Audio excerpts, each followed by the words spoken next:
റവ കൊണ്ട് ഉപ്പുമാവ് ഉണ്ടാക്കാനായിട്ട് പോവുകയാണ്. 1 കപ്പ് റവയാണ് എടുത്തിരിക്കുന്നത്. ഈ കപ്പിന് 1 കപ്പ് റവ എടുത്തിട്ടുണ്ട്. റവ ഒരു പാനിലിട്ട് ചൂടാക്കുകയാണ്. ഒരുവിധം നന്നായിട്ട് ചൂടാകട്ടെ.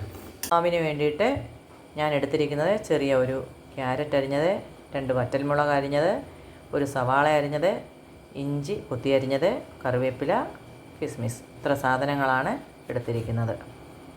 റവ നന്നായിട്ട് ചൂടാക്കിയിട്ടുണ്ട്. അത് ഞാനൊരു പ്ലേറ്റിലേക്ക് മാറ്റി. പാനിലേക്ക് 2 സ്പൂണ് സൺഫ്ലവർ ഓയിൽ ഒഴിച്ചിട്ടുണ്ട്. അതിലേക്ക് അല്പം കടുകിടുക.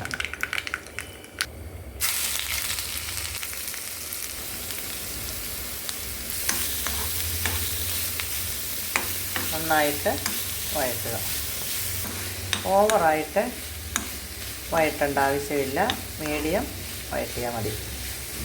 ഇതിലേക്ക് 2 കപ്പ് വെള്ളം ഒഴിക്കുക. ഈ കപ്പിന് 1 കപ്പ് റവയാണ് എടുത്തിരുന്നത്, അതുകൊണ്ടാണ് 2 കപ്പ് വെള്ളം ഒഴിച്ചത്. ആവശ്യത്തിന് ഉപ്പും ചേർക്കുക. വെള്ളം നന്നായി തിളയ്ക്കുമ്പോൾ എടുത്തു വച്ചിരിക്കുന്ന റവ ഇടുക.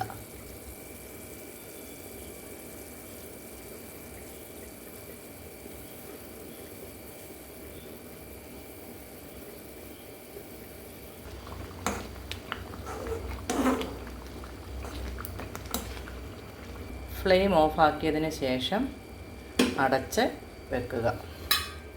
5 മിനിറ്റ് ഇങ്ങനെ അടച്ച് വെക്കുക. ഉപ്പുമാവെന്ന് പറഞ്ഞാൽ സാധാരണ ആർക്കും അത്ര ഇഷ്ടമല്ലാത്ത ഒരു ഫുഡാണ്. എന്നാൽ ഇത് നല്ല ടേസ്റ്റി ആയിട്ടുള്ള ഒരു ഉപ്പുമാവാണ്.